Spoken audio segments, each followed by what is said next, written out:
Bonjour à toutes et à tous et merci de nous rejoindre pour ce nouveau webinaire de la JE.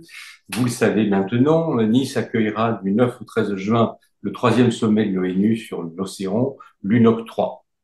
L'UNOC 3 sera le site de lancement de nombreuses initiatives. On y annoncera également beaucoup de choses en faveur de la mer et de l'océan, probablement la création de nouvelles AMP, des engagements d'État et d'entreprises et de collectivités qui seront souvent impossibles à suivre dans la durée, des annonces scientifiques, vous en avez eu un avant-goût lors du séminaire de jeudi dernier, et sans doute beaucoup d'événements autour de la mobilisation de la société civile.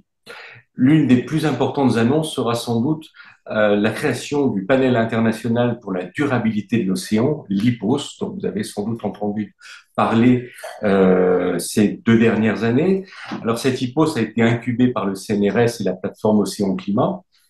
Il s'agit, pour aller vite, d'un réseau mondial d'institutions scientifiques qui vont conseiller, en quelque sorte, les gouvernements. Ces concepteurs l'imaginent comme une organisation scientifique qui devra répondre rapidement aux questions que se posent les États en mal de gouvernance océanique. Mais pour aller plus au fond des choses, nous recevons ce matin Françoise Gaël, qui est biologiste et océanographe. Elle a notamment co-découvert les sources hydrothermales et leur faune singulière. Françoise Gaël est aussi conseillère scientifique au CNRS et vice-présidente de la fameuse plateforme Océan et Climat. Et elle a copiloté le projet IPOS qui nous réunit ce matin. Françoise Gold, j'imagine que j'ai oublié plein de choses vous concernant. Est-ce que vous pouvez néanmoins nous présenter ce projet de plateforme, nous dire quelles vont être ses occupations quotidiennes et le calendrier de son déploiement? Merci beaucoup en tout cas de me donner l'occasion de vous présenter l'IPOS qui a beaucoup évolué depuis sa conception. Je pense que vous savez pratiquement tout avec toutes les sessions que vous avez organisées jusqu'à présent autour de l'UNOC 3. Je dirais que l'IPOS en fait est né d'une idée qui était la non-présence a priori de l'océan dans le paysage des engagements onusiens. En tout cas, une non-présence qui était sensible en 2015, il y a 10 ans, mais que la COP 21 avait permis sur lequel la COP 21 avait permis d'attirer l'attention en introduisant l'océan dans le préambule de l'accord de Paris. Alors au départ, c'était quelque chose qui se voulait assez similaire au GIEC ou à l'IPBES, c'est-à-dire un regroupement académique qui permettrait de donner une synthèse de ce qu'on connaît sur l'océan.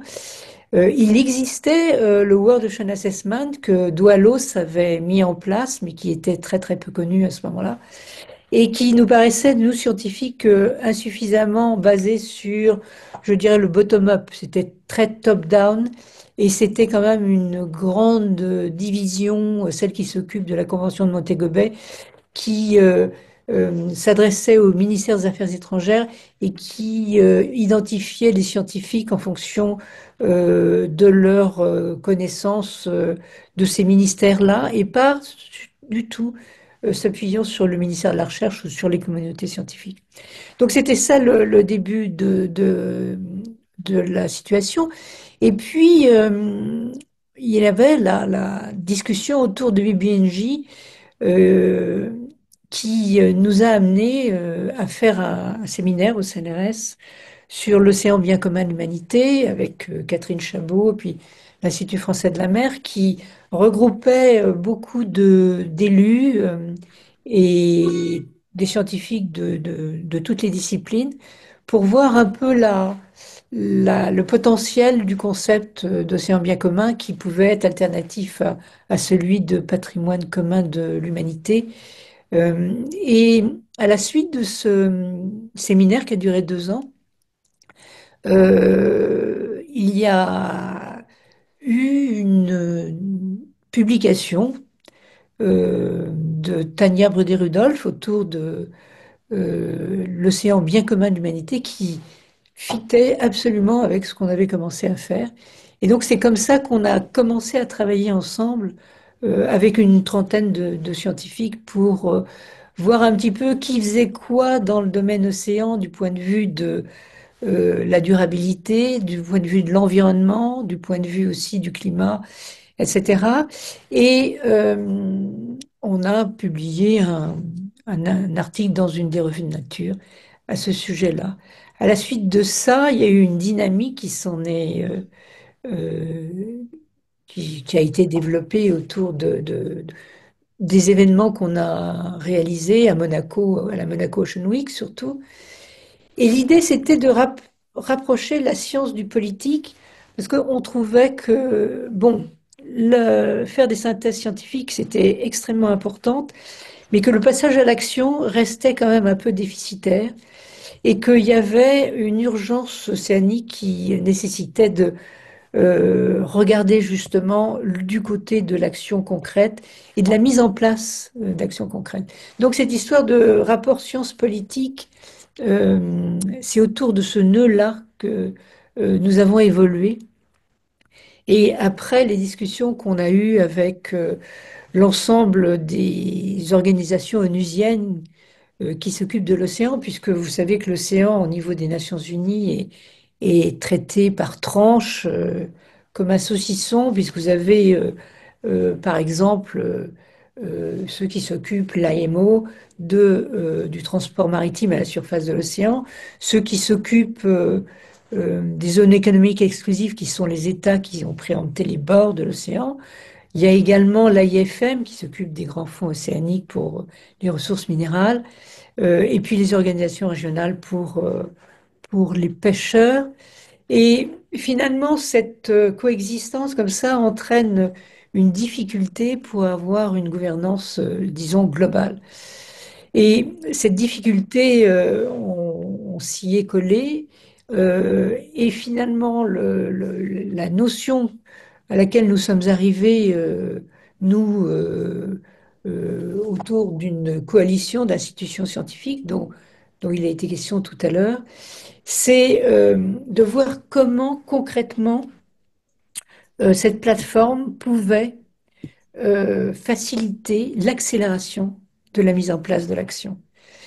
Donc ça veut dire qu'on a un peu réduit notre champ par rapport à ce qui était très ambitieux au départ du point de vue scientifique, avec aussi l'autre idée qui était, étant moi-même académique, je défendais la science académique, et puis au fur et à mesure des discussions qu'on a eues avec surtout les organismes du Sud, des institutions scientifiques des pays comme ceux du Brésil, par exemple, ou du Mexique, ou du Chili, et puis aussi ceux de l'Afrique, il est apparu que le côté académique était une partie importante de la connaissance, mais que néanmoins il fallait aujourd'hui associer à cette connaissance académique les autres savoirs, qu'il s'agisse des savoirs locaux ou des savoirs être.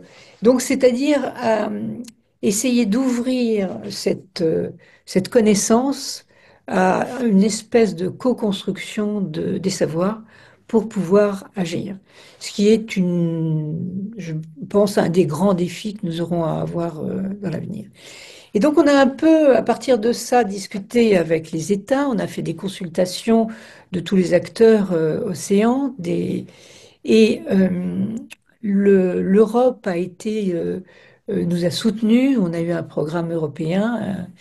Et donc, avec cette communauté d'acteurs que nous avions, on est arrivé à proposer cette plateforme qui est finalement une plateforme de ce qu'on appelle de services. Ces services, il y en aura de trois types. Par exemple, un État souhaite avoir une synthèse sur un domaine particulier. C'est assez classique. On peut le faire en un an. C'est ce qu'on a fait pour, par exemple, l'exploitation des fonds marins. À la demande du président de la République française, ça a été présenté ce rapport à SOS Océan.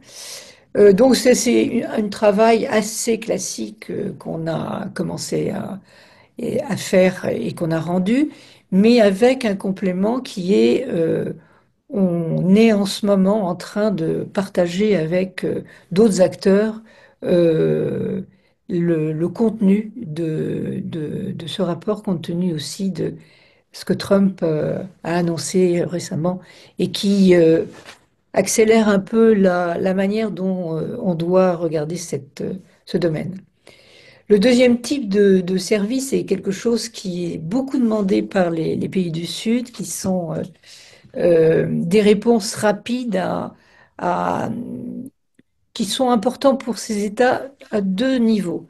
La première, c'est que euh, le nombre de consultations et d'accords internationaux relatifs à l'océan croît et ces pays n'ont pas forcément les moyens de se tenir au courant des réponses qu'ils pourraient apporter. Et donc là, on peut apporter de l'aide pour faire la synthèse de qu'est-ce qui se fait, par exemple, dans 30 by 30, ou qu'est-ce qui se fait dans le domaine des aires marines protégées. Et euh, le, on a commencé à travailler à un projet pilote avec les Seychelles. Et pour cela, pour aller beaucoup plus rapidement, donc, on a développé un outil qui est l'IPOS GPT, qui nous permet avec à peu près 800 000 références, de s'appuyer sur une base de données de résultats académiques ou de résultats des Nations Unies sur lesquels s'appuyer pour donner des réponses rapides en fonction des questions qu'on pose. Ce travail a été présenté à Auroshan en Corée, qui vient d'avoir lieu. Et dans l'avenir, ça sera à l'UNOC, où on présentera les réponses que cet outil permet aux questions posées par les Seychelles qui sont liées à l'économie circulaire. Puis le troisième type de service qu'on propose, c'est la manière dont des idées émergentes ou des technologies nouvelles ou des préoccupations diverses et variées peuvent surgir et intéresser l'État qui souhaite innover, si toutefois il y a des États qui souhaitent innover aujourd'hui. Je dois dire que là, on a réalisé cette approche avec le Costa Rica autour du rapport entre pêche artisanale et aire marine protégée. Et ce travail sera présenté euh, à l'UNOC également, comme illustrant le troisième type de service.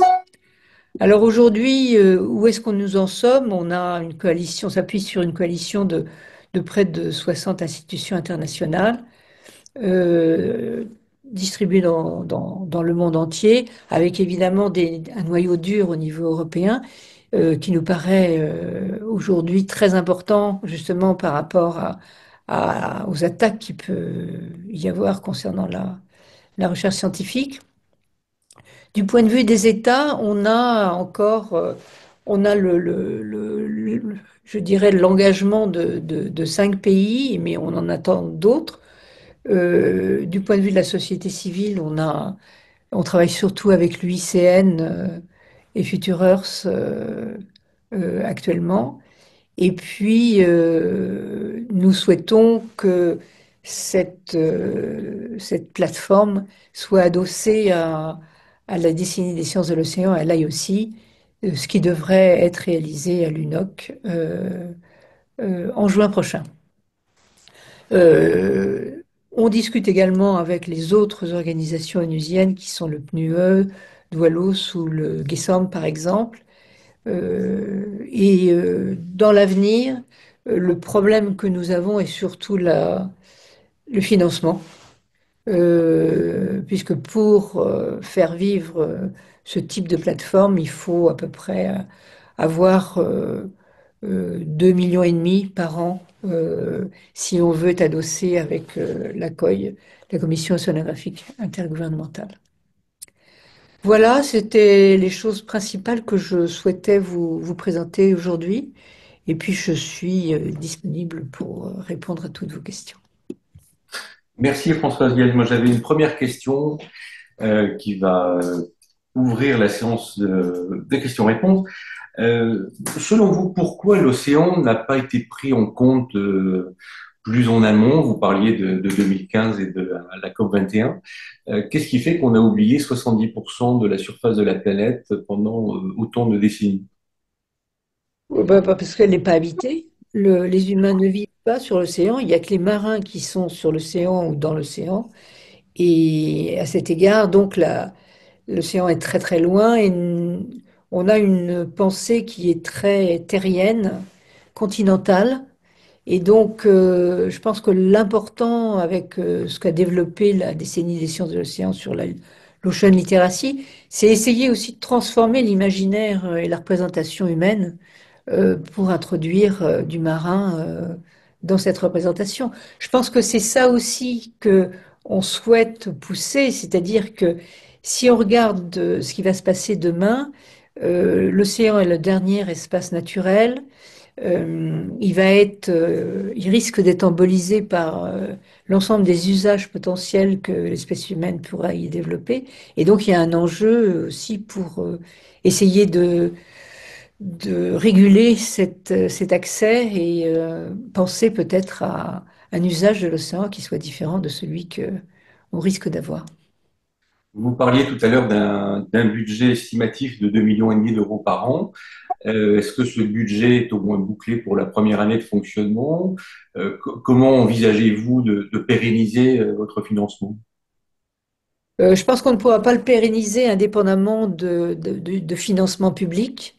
Et en fait, on ne se trouve pas forcément dans la meilleure configuration aujourd'hui. Mais jusqu'à présent, c'est l'Europe qui nous a publiquement le plus soutenus.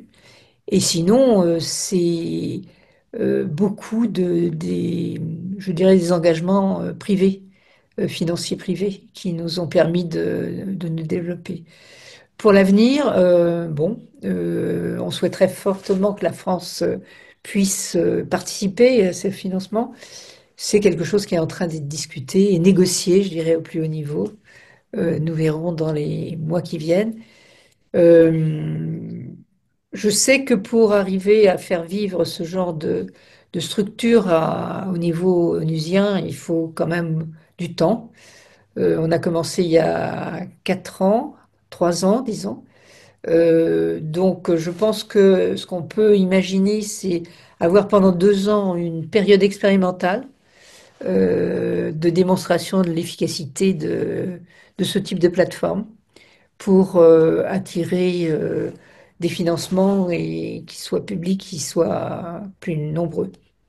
Alors, vous le disiez, l'IPOS, pardon, sera une plateforme de service, c'est-à-dire que les prestations que vous allez réaliser pour le compte d'État seront payées ou ce sera gratuit?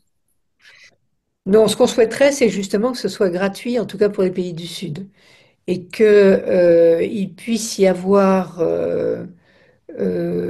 accès justement à la connaissance et à la synthèse de connaissances, donc la plus-value de cette synthèse, de façon gratuite. Ce qui est évidemment qui apparaît aujourd'hui complètement folle, vu la crise économique dans laquelle nous nous trouvons. Mais je pense que c'est cette ligne-là qu'il nous faut avoir, puisque le capital aussi de la connaissance, tout le monde ne l'a pas, et nous sommes aussi pour le partager avec l'ensemble des États de la planète. Jusqu'où peut aller le conseil prodigué par l'IPOS aux petits États-Uniens en particulier? Là, on est en train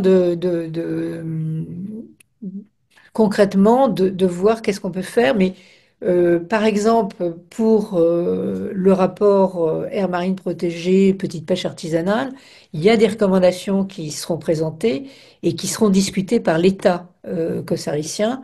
euh, ça résultera d'un travail tripartite avec les universités costariciennes, une grande coalition de pêcheurs artisanaux, puis des ONG également, ce qui permet aussi d'avoir un background de savoir partager et de positions intermédiaires qui sont importantes.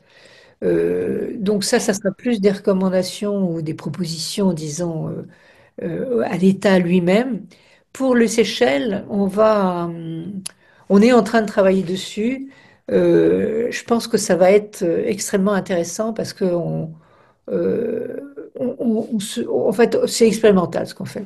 Et donc, on voit que quand on commence à toucher à l'économie circulaire ou l'économie bleue par un petit bout de la lorgnette, c'est tout ce qu'on appelle les sustainable science qui se mettent en route et la complexité des réseaux de questions à résoudre euh, en, qui surgissent est extrêmement excitante.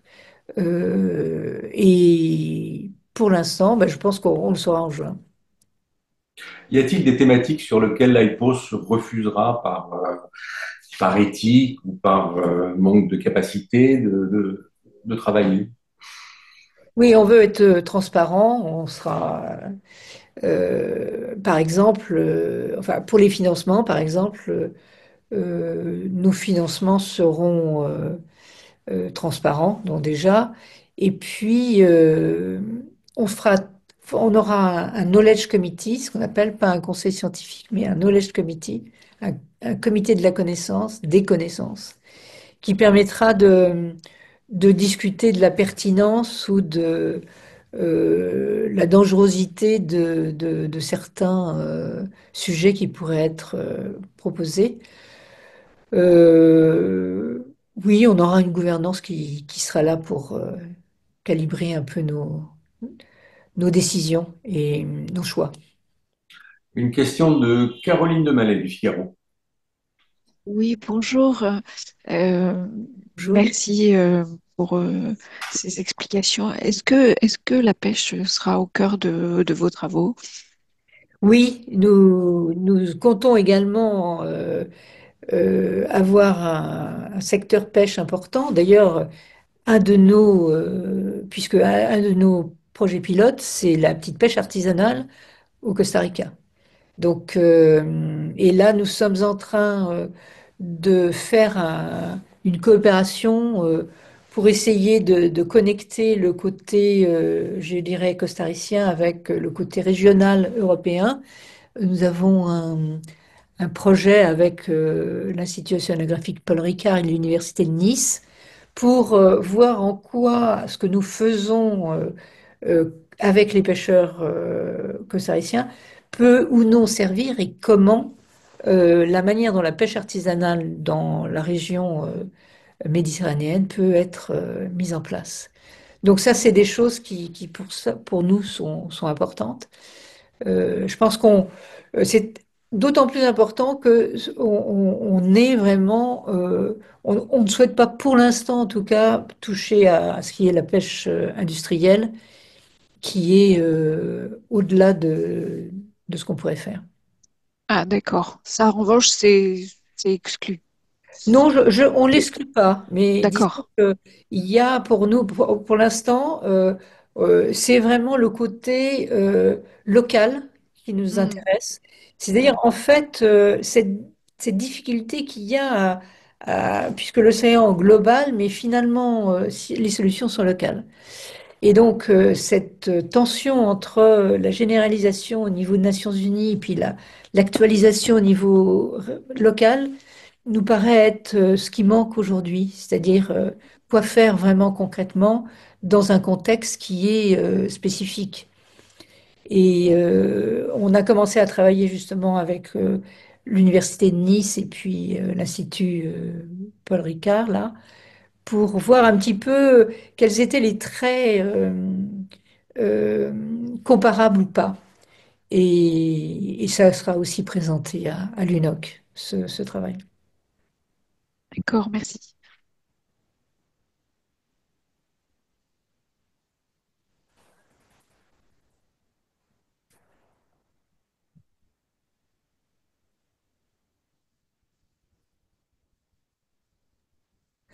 Je vous entends pas, mais Une je... question de Loïc Chauveau, pardon, de Sciences et Avenir.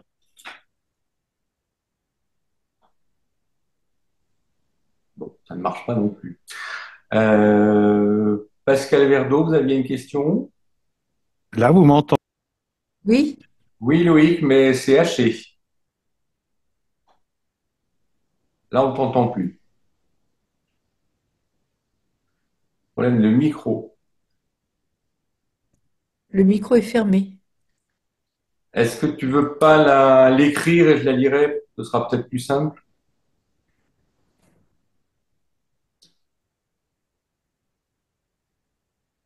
Ah, ton micro est ouvert. Entendez Hmm. là? Oui, Oui, Bon, désolé de. Ah, la parole est à Loïc Chauveau. pardon, excusez-moi pour le problème technique. J'avais deux questions. J'ai j'ai- j'ai besoin de précision sur la banque de données dont vous avez parlé, là, à quoi elle va servir, sur quoi elle s'appuie. Et puis par ailleurs, quels vont être vos rapports avec l'IPBES et le GIEC pour éviter d'être redondant et peut-être aussi, peut-être allez vous servir à identifier ces deux instances qui ont fait des rapports sur l'océan et sur la cryosphère. Bah, comment vous allez vous positionner avec ces organismes-là? oui, ben, je vous remercie de cette question.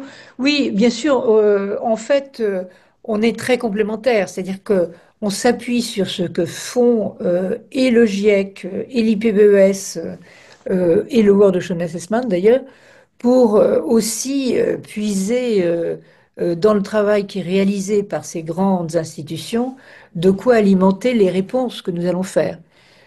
Simplement, vous voyez, quand on regarde qu'est-ce que fait le GIEC, pour arriver à traduire le contenu, disons, en langage un peu vernaculaire, ça demande un peu plus de travail. Donc on fait un travail de médiateur par rapport à ça, et ce qui nous permet d'utiliser le travail des autres comme ça. Donc on travaille en bonne intelligence avec le GIEC ou avec l'IPBES. Et le Doualos, pour le World Ocean Assessment, qui donc fait l'état mondial de l'océan tous les 3 4 ans, c'est pareil. Euh, nous, nous- Notre positionnement est justement de faire du lien et de faire la synthèse de tous les gisements de savoir sur l'océan qui existent pour pouvoir puiser la, la quintessence, disons, du contexte de connaissances dans lequel on va s'appuyer pour répondre à la question qui nous pose. Donc on est plutôt des connecteurs à cet égard que des producteurs de connaissances. La connaissance qu'on produit n'est pas académique, elle est vraiment adaptée à... Opérationnel. Oui. D'accord. Une question de Pascal Verdeau. Oui, bonjour madame. Bonjour, monsieur. Vous m'entendez?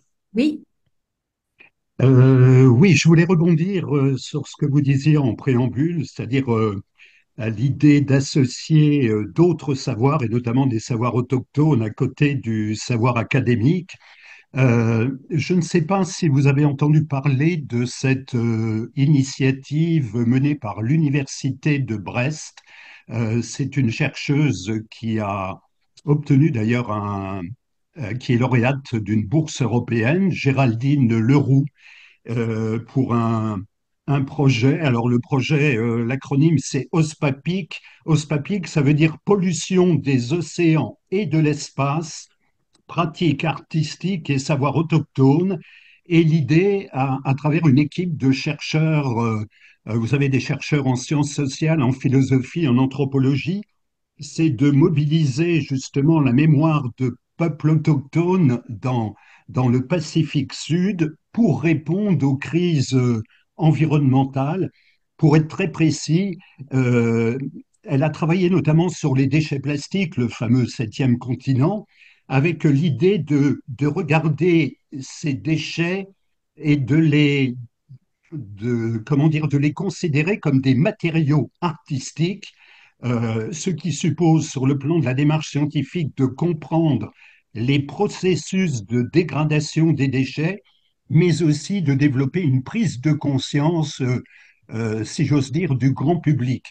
Donc voilà, je voulais savoir si ce type d'initiative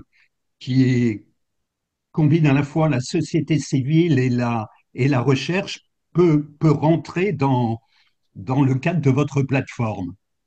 Oui, tout à fait, mais oui, oui, et je trouve que c'est intéressant. Il y a d'autres initiatives de ce type au Muséum national d'histoire naturelle aussi, avec Hélène Artaud. Je ne sais pas si vous avez lu son livre qui est en train de développer quelque chose d'analogue. Je pense que c'est vraiment inspirant et c'est important. On va s'appuyer sur ce genre de choses. Mais quand même, notre objectif est de répondre aux États. Euh, donc, parce qu'on pense que vraiment c'est l'État qui est l'instance de décision qui va changer la politique qui nous permettra d'avoir un océan durable. Donc, ça nourrit notre réflexion, ça nous aide aussi ça peut être remonté à des instances, disons, publiques, mais enfin, on essaye, nous, de se concentrer sur vraiment l'État en question. Alors, la co-construction telle qu'on la voit, c'est justement à travers de ce comité, ce Knowledge Committee dont j'ai parlé, ce comité de la connaissance, qui est en train d'être dessiné avec... ça fait un an qu'on travaille dessus et finalement c'est un challenge, hein, c'est vraiment un défi pour arriver à articuler l'ensemble des acteurs connaissances dans une vision partagée. La notion de co-construction pour un scientifique, c'est déjà compliqué quand il n'est pas physicien de, d'anticiper ce que veut dire le physicien pour un biologiste, par exemple, mais là, la co-construction avec des acteurs qui ne sont pas forcément académiques, c'est encore une autre paire de manches. Et donc, c'est ce langage commun, en fait, euh, qui est en train d'être énoncé, ou des exemples comme celui que vous donnez est intéressant pour alimenter. On n'a pas fini, là encore, de complètement notre réflexion. Je voudrais que vous précisiez votre réponse à une question que je vous ai posée tout à l'heure, à savoir, est-ce que vous interdisez de travailler sur certaines thématiques? Je pense à des thématiques évidemment évidentes comme la géo-ingénierie marine ou des sujets qui seraient susceptibles d'impacter les fonctionnements globaux de l'océan. Mais pour la géo-ingénierie marine, moi, en tant que scientifique, je suis absolument très sceptique, pour ne pas dire plus, sur cette approche. Mais si un État, par exemple, se dit, est-ce que cette géo-ingénierie marine qui va se développer à proximité de mes côtes peut influencer mes activités écologiques, de pêche, etc. Oui, nous travaillerons a priori sur la réponse que l'État pourra attendre. Par contre, nous ne sommes pas là pour aider au développement voilà, de ce genre de choses. Mais faire un état des lieux de ce qui se fait, ce qui se dit, oui, ça, on peut le faire. Il y a un État qui vous mandaterait pour savoir s'il est intéressant pour lui de travailler sur des projets de carbone bleu qui pourraient générer des crédits. Ça, c'est quelque chose que l'IPOS pourrait faire. Oui, oui, oui, tout à fait. Euh, mais le choix et la sélection des sujets qui seront traités fera l'objet aussi de discussions internes avec le Knowledge Committee et l'Advisory Board. Vous disiez tout à l'heure que vous aviez perçu des financements privés. Est-ce qu'on peut dire quels sont vos généreux mécènes? Oui, j'ai des personnes privées, d'une part, et puis on a, grâce à AXA, on a pu développer ce IPOS GPT dont j'ai parlé tout à l'heure. On a eu aussi de la part de Kering des financements, de la part de Cresc également, de la part de la fondation BNP. Euh, voilà, donc actuellement, voilà en gros les principaux. Non, et puis un autre fonds qui est un fonds anglais autour du climat aussi, qui nous a financé. iPod GPT est consultable par tous les internautes ou il est Pas réservé encore. à la Non, communauté? non, non. Pour l'instant, tant qu'on n'a pas présenté la- l'étude pilote et le résultat, on le met pas à disposition. Après, on verra, parce qu'en fait, c'est quand même un gros boulot et peut-être qu'il y aura des modifications à faire, des améliorations. On va voir là, le mois qui vient comment on fait. Une question de Magali Roubou-Soutrel. Oui, bonjour. Bonjour. Je souhaitais savoir, s'il vous plaît, quelle place auraient les sciences participatives dans la constitution de vos données? Bah, écoutez, alors, qu'est-ce que vous appelez la science participative en tant que donnée? Peut-être, je suis pas sûre d'avoir compris. Parce que pour nous, les sciences participatives sont extrêmement importantes et font partie des gens qui sont dans le Knowledge Committee. Mais les données dont vous parlez, c'est les données des sciences participatives? En fait, c'était puisque vous constituez aussi des informations qui seront, si j'ai bien compris, à disposition des États. Et j'avais une sous-question. Est-ce que ça pourrait être aussi des questions ou des informations à donner aux collectivités, à l'échelon de Bien la sûr. collectivité? Est-ce que ces informations pourraient être aussi le résultat d'informations obtenues par les sciences participatives? Oui, tout à fait. Non, je pensais à une très bonne question parce qu'en fait, notre gouvernance telle qu'on l'imagine sera régionale, donc délocalisée. Et c'est pour ça qu'on sera adossé à l'IOC et à l'UNESCO. C'est qu'ils ont ils ont des structures régionales sur lesquelles pourra s'appuyer pour avoir localement euh, des forces qui participeront à la production de ce qu'on fait. Et pour moi, les sciences participatives sont extrêmement importantes dans l'apport de tout ce qu'il y a. Par exemple, je vois le côté euh, pas seulement biodiversité des poissons ou des oiseaux, etc., mais aussi pollution plastique, etc. Les banques de données qui sont actuellement dispersées et qui pourraient être reliées, oui, on pourrait euh, co-participer à pousser ce genre de choses à être partagées, oui. C'est une bonne façon de voir. Merci.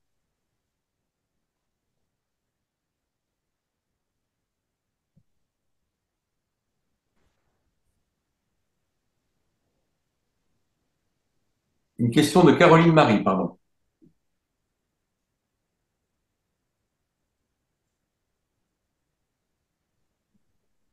Alors, la main levée ne serait-elle pas bien levée? Alors, une question d'Esther Amar. Oui, merci Valérie. Bonjour, merci Madame Gay pour cette présentation.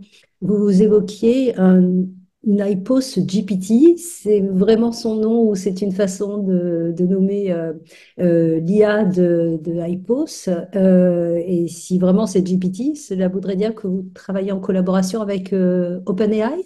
Pas du tout. C'est- J'ai pas bien compris, hein. Quand vous Ouais. dites Non, non, on a dit, non, non, on va peut-être pas garder le mot comme ça, ah, d'accord, mais c'est simplement parce que ça, tout le monde connaît GPT, en fait, c'est pour montrer qu'il y a un outil d'IA sur lequel IA, vous voilà, qu'on travaillez. est en train de développer et Oui, oui.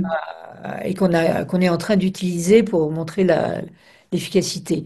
On a travaillé donc avec une équipe de spécialistes qui étaient distribués un petit peu partout dans le monde, avec justement un knowledge committee qui était fait de spécialistes. Pas seulement académiques, mais aussi d'ONG, etc. Et ça a été un moment assez excitant d'ailleurs. Enfin, moi, je ne suis pas forcément la meilleure pour pouvoir en parler parce que je suis pas forcément, enfin, c'est pas mon univers préféré. Mais par contre, ce qui est quand même assez intéressant, c'est de voir que la différence avec le GPT tel qu'il est actuellement, c'est que toute donnée qu'on peut procurer s'appuie sur une transparence de là où ça vient. C'est-à-dire que vraiment, c'est vraiment des publications qui sont archivées, on s'appuie vraiment sur ce qui a été reviewé du point de vue académique, ou si c'est pas du point de vue académique, sur ce qui est institutionnalisé au niveau des Nations Unies. Alors on essaye d'avoir excusez-moi, on essaye d'avoir un complément avec ce qu'on appelle la littérature grise. Et jusqu'à présent, pour essayer d'être aussi actualisé, on a introduit un groupe de référence de newspapers de qualité. Bon, Le Monde, comme le New York Times, etc.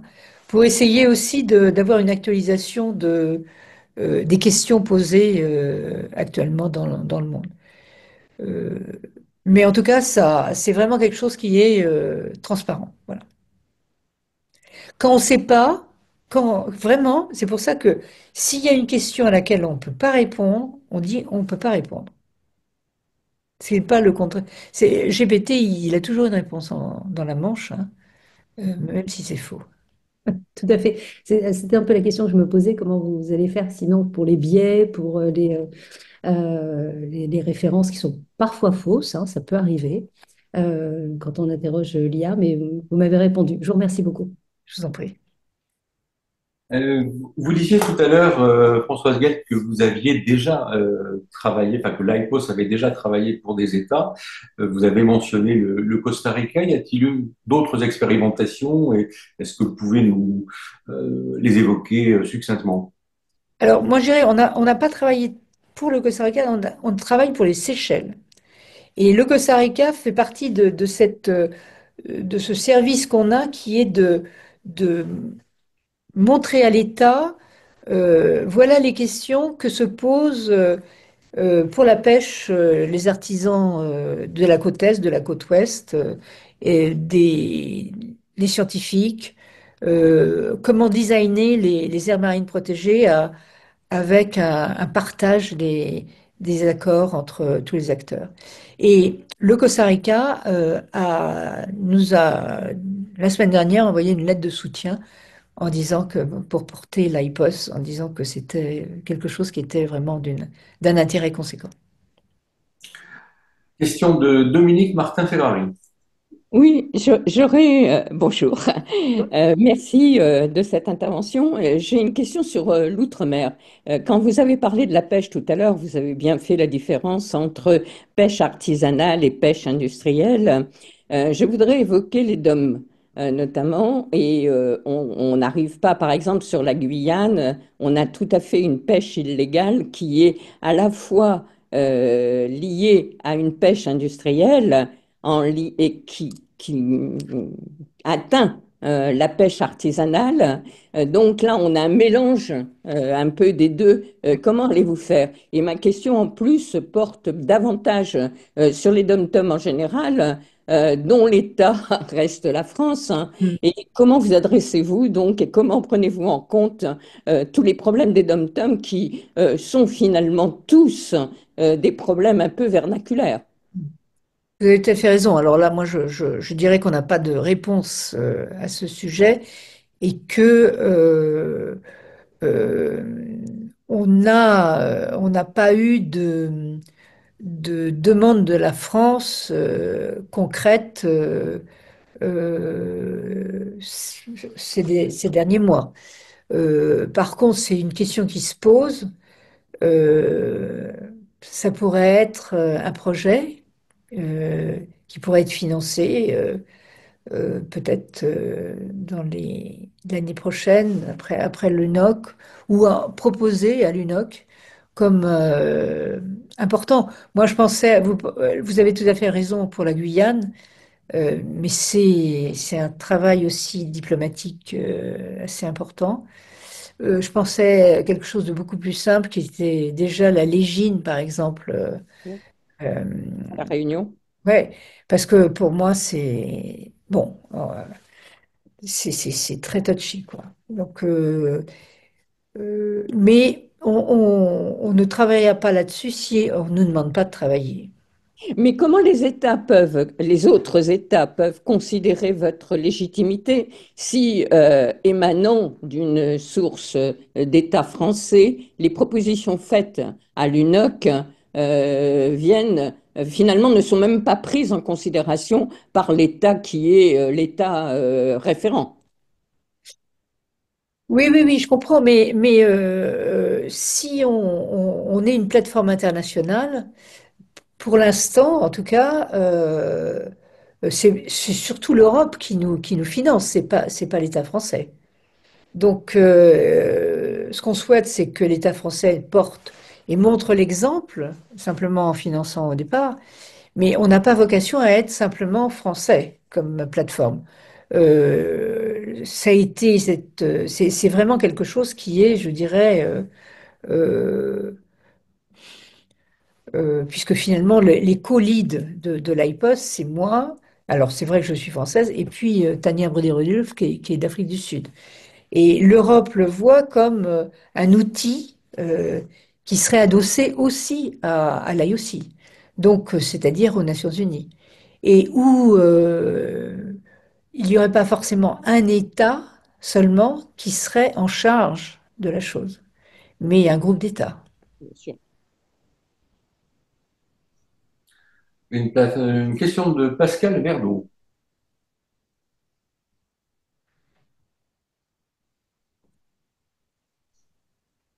Pascal, vous aviez une question?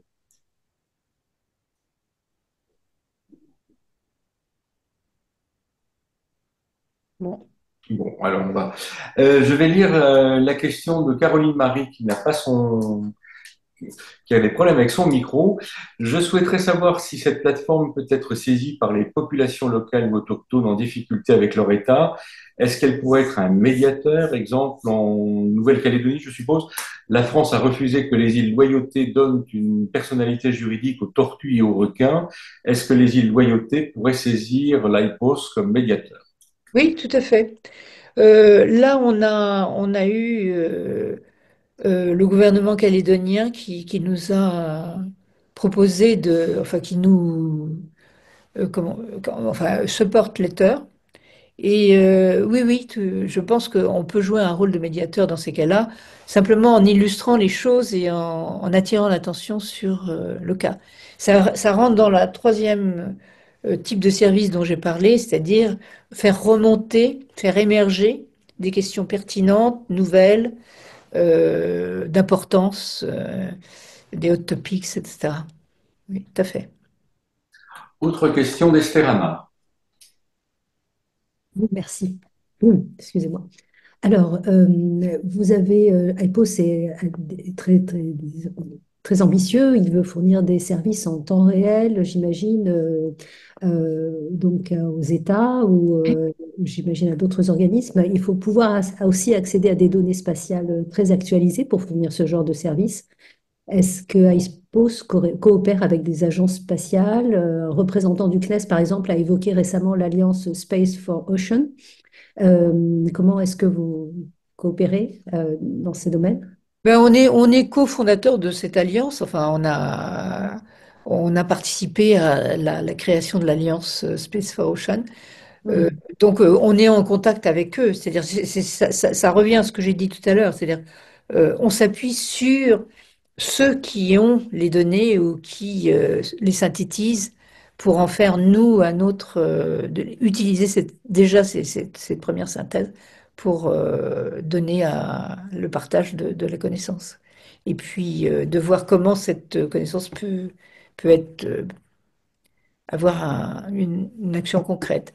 Donc, par rapport aux data, oui, on travaille évidemment avec, par exemple, Mercator, ils sont dans cette coalition d'institutions scientifiques est très importante justement pour nous, puisqu'elle nous permet de- d'aller directement discuter avec eux. Merci. L'autre question de Magali Roubaud-Soutrel. Oui, est-ce que de la même manière que le GIEC, votre plateforme a prévu de faire un rapport régulier sur les informations ou les données qu'elle a collectées? Alors, initialement, oui, on l'avait prévu. Et puis, la réalité se rappelle à nous et je vois comment on a travaillé depuis 2 ans.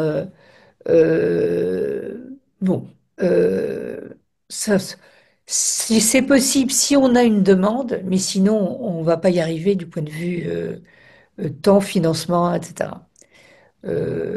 On a, par exemple, l'IOC qui fait une revue tous les 2 ans de ce qui se passe. Euh, le GIEC, dans ses rapports, fait aussi quelque chose sur l'océan. Donc, en fait, pour l'instant, il y a pas euh, je dirais, si vraiment il y a une question qu'un État nous pose, et on le fera, mais il faut qu'on ait les moyens de le faire. On ne le fera pas, disons, régulièrement, indépendamment d'une action financière. Je voulais juste compléter du coup ma question. Est-ce que si on est amené à traiter un sujet dans lequel vous êtes intervenu, est-ce qu'il y aura la possibilité d'obtenir les informations que vous avez communiquées Bien sûr, à l'entité? oui, bien sûr. Oui, on veut absolument que ce qu'on fait soit transparent. D'accord, Ça sera merci. absolument pas... non, non, bien sûr. Merci, c'est important. Merci beaucoup. Je voulais rebondir sur une question de Caroline Marie. Est-ce que l'IPOS pourrait être saisi, par exemple, par des cabinets d'avocats ou des ONG qui souhaiteraient avoir du conseil pour éventuellement rester en justice contre un État?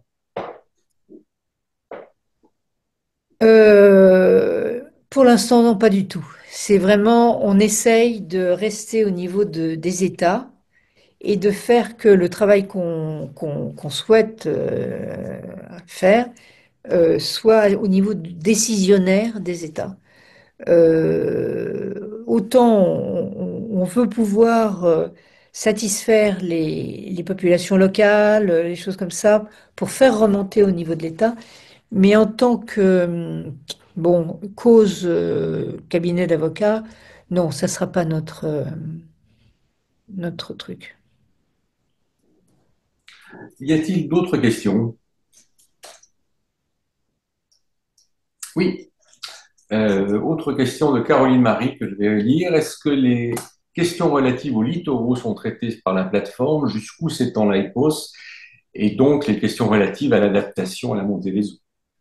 Oui, alors bon, il y a, étant vice-présidente de la plateforme Océan Climat, il y a un très très bon programme sur tout ce qui est élévation du niveau de la mer, qui va être présenté avec une coalition de villes dont Nice sera le coordonnateur et qui sera rattaché à un programme des Nations Unies.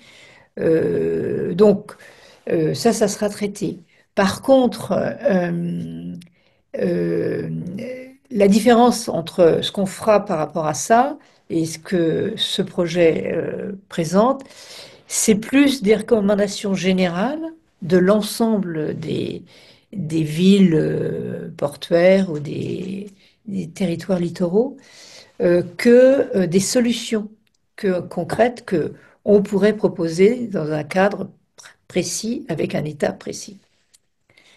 Donc c'est toujours c'est l'actualisation, disons, concrète par rapport à un État particulier ou une région particulière.